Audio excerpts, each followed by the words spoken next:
Hi everyone, Tanner from Imagine the Room. Today we're going to talk about a nice walk-in closet that we completed recently that has a couple of features. It has a doorway that opens right into some cabinets that the customers had had there previously, and it also has an angled wall, which we deal with quite often, and we're going to talk about how to design a closet around those. So to start off, we're looking at the top view of our customer's closet.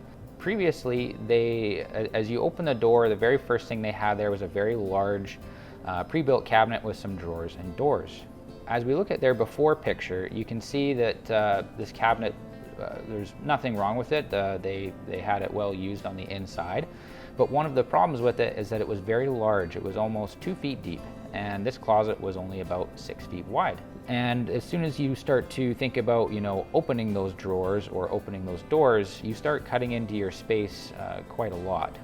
And as we look at the other side of their closet, you can see what I'm talking about. So as they open those drawers and doors on that large cabinet, they'd be backed right into all of their clothes on the opposite side. So one of the challenges that we needed to solve was putting those drawers in another place in the closet that wasn't going to take up as much room.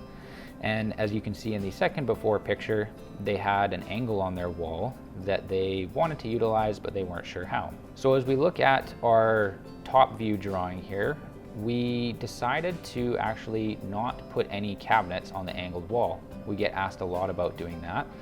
Depending on the size of it, you can, but in most cases, we'll usually suggest that it's a good place for a full-length mirror, to put hooks on the wall for house coats, or in this customer's case, hats. That usually is going to be the best use of space. The next thing that we did, looking as we think about the wall with the large cabinet on it, is we wanted to replace that with some shelves that weren't as deep. And we also put some of their lesser used items like dresses and seasonal wear towards that back corner of the closet as well.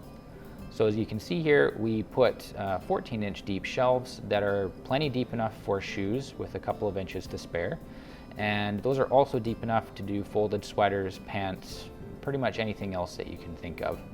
And we also were able to increase the length of the overall cabinet further than where they had it previously, because this wasn't as deep, so they didn't walk right into it when they entered the closet. As we look at the left side of the closet, we moved their drawers and some shelves over there, as well as all of the short hanging that they'd had previously was able to be put on that wall.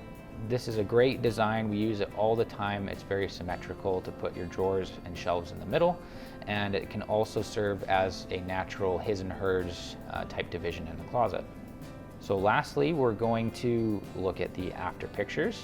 So first off, we will look at the right side of the closet where they'd had their large cabinet previously.